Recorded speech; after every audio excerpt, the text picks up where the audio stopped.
waxaan madaxweynaha iyo dhammaan shacabka reer koonfur galbeed aniga iyo wafdigaygu uga mahad celinaynaa sida sharafta leh oo diiran oo Soomaalinimadu iyo dawlad jacaylku ku dheehan tahay ee lagu soo dhaweeyay koonfur galbeed.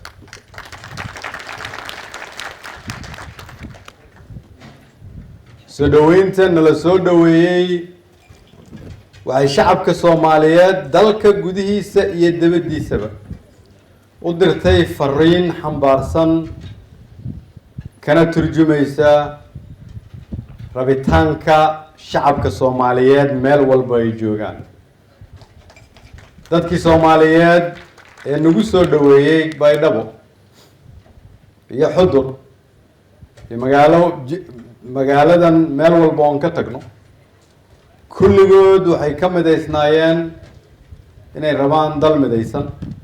dawlad shaqaynaysa oo dadkeeda u adeegaysa.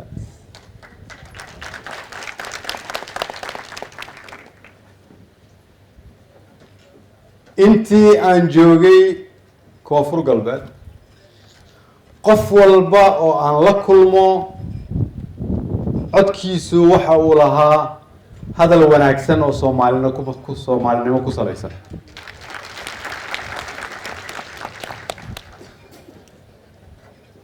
duruufaha ay ku jiraan anigoo og qof qaylinaysa ma arag, qof cabanaysa ma arag, qof codkeeda kor u dhigaysa ma arkin,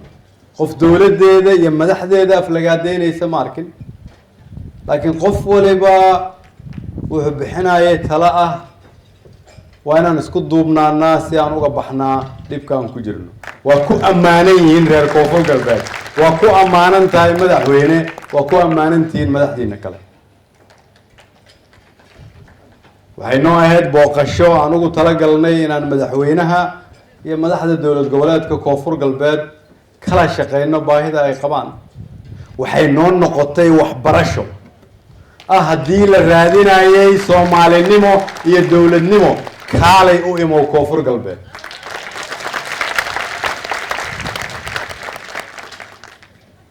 ma ahan hadalkan hadal siyaasi, ma ahan hadalkan in halkan cashana la kugu sameeyey, ma ahan hadalkani in fanaaniin ay halkan joogtay hadal ereyo qurxan ka soo jeedisay.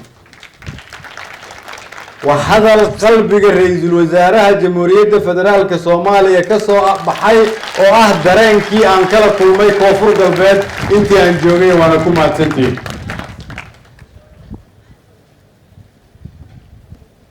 waxaa kaloo ii soo baxday dulqaadka dadka Soomaaliyeed ay leeyihiin, adkaysiga ay leeyihiin. ku dhawaad 30 sano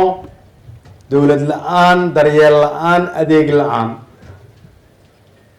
waa inay dhashaa rajo la'aan. dadkan halkan aan ku arkayna weli rajadooda arkay joogtaa.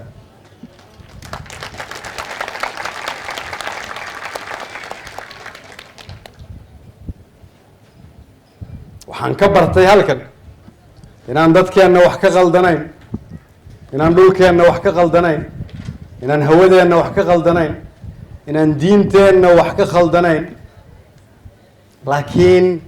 maamulkeenna ay wax ka khaldan yihiin.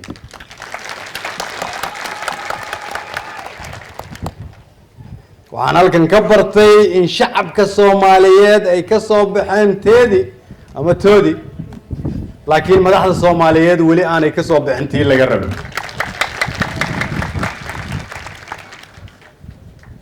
waxaa muuqata inay shacabka Soomaaliyeed iyadoo laga turjumayo sawirka aan ku aragnay koonfur galbeed ay ka maqan tahay hal wax keliya, hal shay: Soomaalinimo. waayo waxay fahmeen sida keliya oo dhibka looga bixi karo inay tahay Soomaalinimo.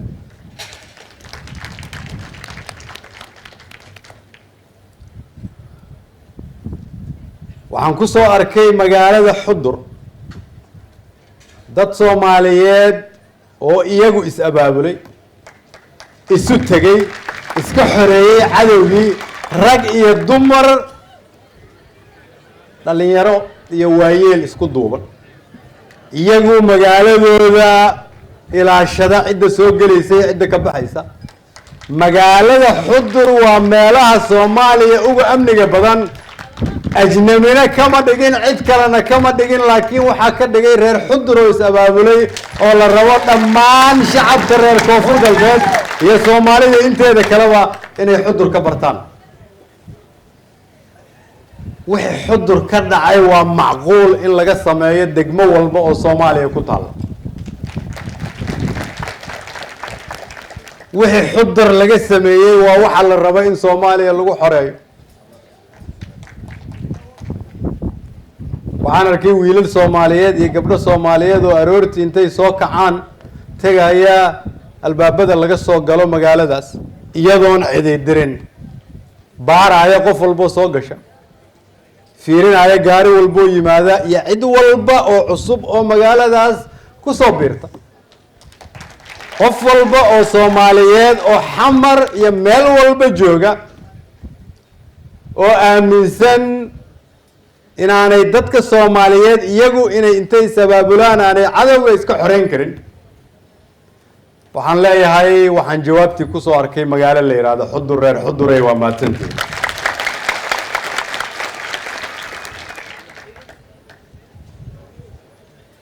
intii aan joogay koonfur galbeed rabitaanka Soomaalinimada iyo jacaylka dawladnimada aan ku arkay waxay aniga iyo shaqaalihii iyo wasiiradii ila socdayna gelinaysaa dhiig cusub oo ah haddii aan 19 saacadood shaqayn jirnay inaan 2 ku sii darno haddii aan 20 shaqayn jirnay inaan 2 ku sii darno haddii marmarka qaarkood aan walwalsanaynay inaan soo aragnay dad Soomaaliyeed oo nale annaga garabkiina taagan ee hore u socda inta dawladnimada laga soo celinayo waa ku mahadsantiin reer koonfur galbeed madax iyo shacabba ma niyad jabi karno intaan ognahay in 2300 oo arday ay u fariisteen imtixaanada dugsiga sare ee koonfur galbeed sanadkan marka la rabay inay 30,000 ama 40,000 ugu yaraan u fariistaan waxayna tusaysaa inay shaqo badan oo dhiman tahay haddii aanan shaqayn oo aanan ka shaqayn in ugu yaraan 30 ilaa 40,000 oo arday ee dugsiyada sare mustaqbalka dhow nooga soo baxaan waxaa dhib noqonaysa inaan adduunyada la taltano reer koonfur galbeed keliya uma taalo Soomaaliya oo dhan bay u taallaa ma nasan karno intuu jidku naga xiran yahay mana niyad jabi karno sababtoo ah waa in dadaallada aan wadno aan ku xareynayno hadda shabeellada hoose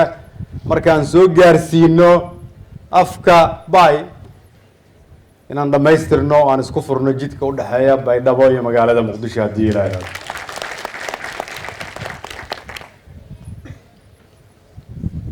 ma niyad jabi karno inta wiilashii iyo gabdhihii Soomaaliyeed aan ku arkay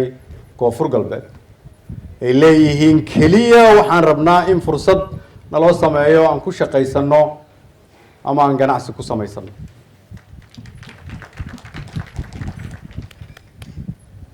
ma niyad jabi karno inta weli koonfur galbeed ay ku shaqaynayso halkan oo ah ku meel gaar waa inaan ku meel gaarka ku bedelnaa mashruuci waaray oo ahaa meeshii loogu talagalay ma nasan karno inta ciidamadii aan ku aragnay xudur oo ahaa ku dhowaad 1,000 askari aan ka qarameynayno ka diiwaan gelinayno mushaar ka siinayno ka hubeynayno siday cadowga uga difaacaan reer koonfur galbeed iyo Soomaaliya inteeda kale ma niyad jabi karno ma nasan karno inta isbitaalka xudur aan soo arkay uu dunsan yahay ma nasan karno ma niyad jabi karno inta isbartiibadii aanay dhisnayn ma nasan karno ma niyad jabi karno inta gabdhihii iyo odayaashii iyo dhalinyaradii Soomaaliyeed aan ku soo arkay magaalada xudur ay yiraahdeen waa in magaalada nalna loo geliyaa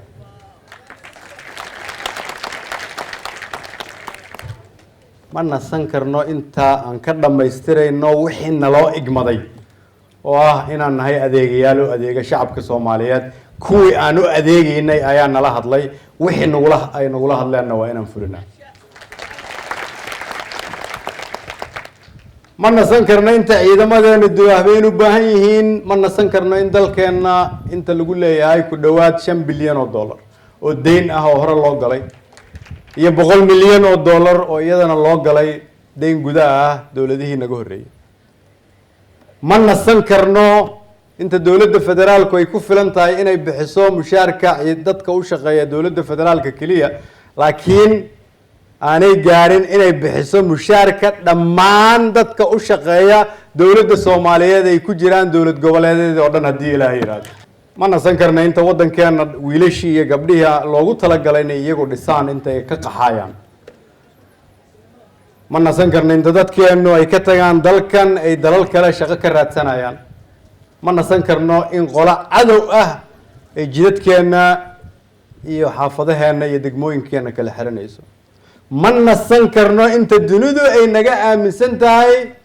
Soomaaliya waa meel aan dawlad fiican ka jirin ma nasan karno inta aan soo celinayno xorriyadii ay nooga tageen wiilashii iyo gabdhihii iyagoon waxba haysan ka xoreeyay cadowga dhaliyana xorriyadda caawa halkan aan ku fadhino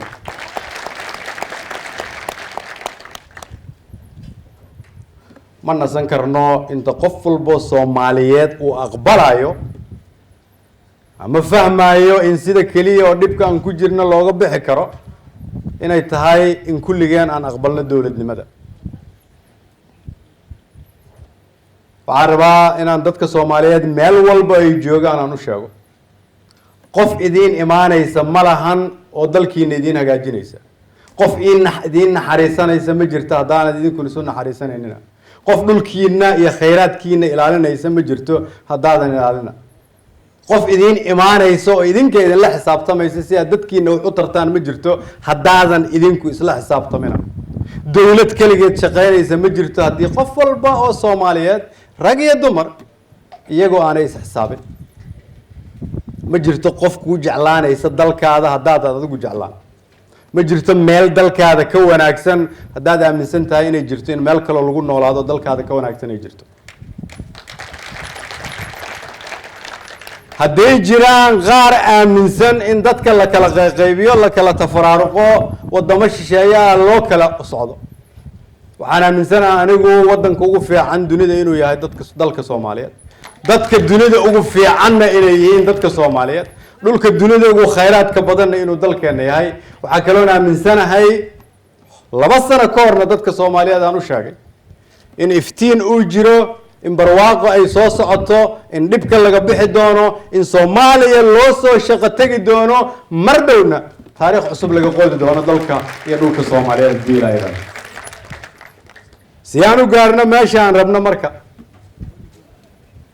waa in dhaqankii hore wax laga bedelo dhaqan ku salaysnaa qabyaaladda